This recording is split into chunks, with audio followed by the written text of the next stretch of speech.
Okay, let's dive right into this explainer. Today, we are going to unpack a truly fascinating alternative legal theory by essentially doing something pretty radical. We are going to decompile the code of our courts. Seriously, we aren't looking at traditional concepts of crime and punishment today. Instead, we're looking at source code, data routing, and user permissions. We're exploring this wild idea that our entire justice system is actually a massive, hidden, commercial operating system, one that runs on incredibly strict programming logic, treating the statutes in the USC or your local legal codes exactly like compiled software. So here is how we're going to read through this developer's manual today. We'll start with the legal operating system itself, then move into formatting the data packet, look at licenses as user interfaces, check out how we're running the backend code, and finally wrap up with executing a system override. All right, booting up Section 1, the legal operating system and the architecture of administration. To really grasp this architecture, we have to completely shift our perspective and look at everyday bureaucracy as literal computer code. In this theory, the state is a giant mainframe, and the laws, they are its automated scripts. Think about it. When you get pulled over and you sign a routine traffic citation, the psychological stress of the flashing lights makes you think it's a penal event, right? But in this operating system, signing that ticket is exactly like blindly clicking I accept on an end-user license agreement, a EULA, in a massive software update. You are inadvertently accepting all these hidden administrative liabilities buried in a document you haven't fully read, executing a script that permanently binds you to the network. And the documentation goes even deeper. According to the source material, the Uniform Bonding Code explicitly treats statutes as mathematical algorithms. It actually mentions using complex feedback loops, specifically something called the Leontief input-output matrix, to monitor the public and enforce compliance. If that sounds way too highly technical, just think of it exactly like load balancing a massive server network. The system treats the public and the government as interrelated data streams. It's not about morality, it's not about right or wrong, it's simply about predicting behavior, managing user traffic, and mitigating risk across the entire commercial network. Moving right along to Section 2, formatting the data packet and entering the mainframe. So here's the thing, a digital mainframe cannot directly interface with an organic, flesh-and-blood human being. A server simply doesn't know what a living person is. It has no input for that. So the system has to compile you into a recognizable data packet. If we use object-oriented programming terms, the system basically creates an instance of you. This is your all-caps strawman, or the corporate entity created via your birth certificate. You are the physical user sitting at the keyboard, sure, but that all-caps name, that's your digital avatar. And that avatar acts as the corporate surety that actually holds the liabilities and operates within the state's programmed environment.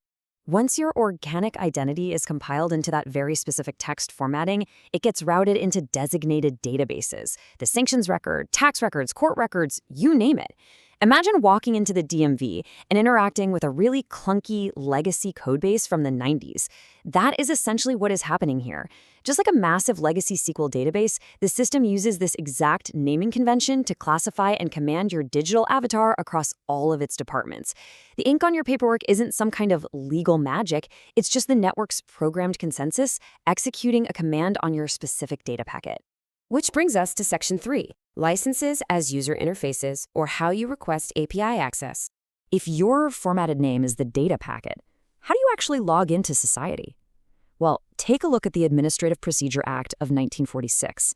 Under this theory, it basically serves as the original API documentation for the government. It frames a license exactly like an API access token. Everyday state-issued documents are literally the user interfaces connecting us to the mainframe.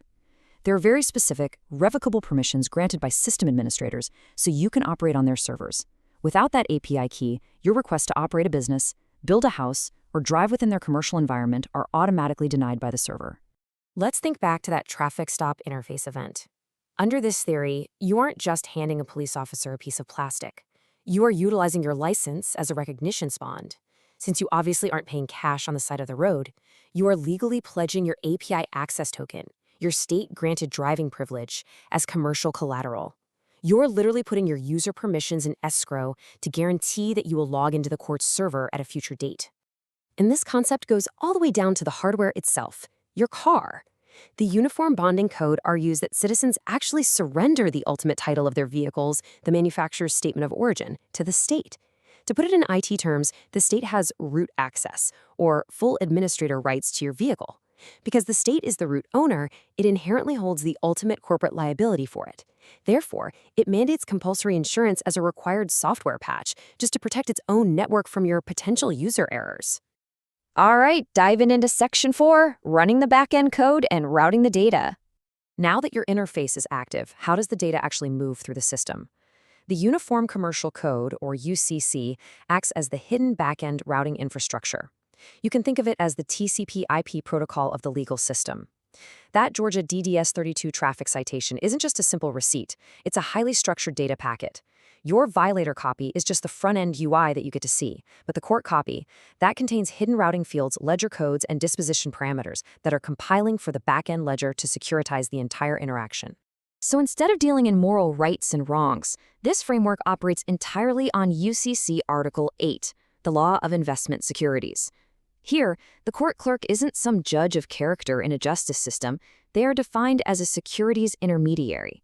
They function as a literal server, router, or a network node, holding and directing securitized financial assets and unliquidated liabilities based purely on the automated instructions being fed into their terminal. And to prove this isn't just some abstract conspiracy, the source material points directly to actual back-end portals, like the Georgia State Financing and Investment Commission's e-bond system. This is the literal digital platform where state agencies manage general obligation bonds. It's the physical server room architecture where the commercial assets generated by the state's operations and your citizen interactions are tracked, managed, and traded. Look at the access levels here. This is a literal identity and access management matrix for the state's clearinghouse. You have viewers who can only read data, reporters who run queries, updaters with write permissions to actually change the code, and approvers who execute bond sales. It perfectly demonstrates the strict, coded, permissions-based hierarchy that is used to manage the securitized public bonds generated by all these systemic interactions. It is pure, unfiltered back-end administration. Finally, let's look at Section 5. Executing a system override and debugging the matrix. So how do users actually attempt to debug this matrix? According to the sources, it's through a strategy called the entitlement order. Instead of playing the role of the all-caps avatar in a public adversarial courtroom, these users attempt what is essentially a privilege escalation hack. They assert themselves as the private entitlement holder, doing business directly with the clerk at the window, treating the criminal charge strictly as a commercial accounting discrepancy. By holding the system to the exact syntax of its own back-end UCC code, they attempt to freeze the automated administrative script. Whether you view this as brilliant procedural literacy or just highly controversial legal maneuvering, exploring this architecture is a massive paradigm shift. It really forces us to ask if routine legal interactions are actually complex commercial transactions built entirely on our presumed consent. Are we blindly running scripts we don't even understand? How many invisible contracts are you inadvertently compiling into your daily life simply by clicking accept? Keep questioning the code. Thanks for joining me on this explainer.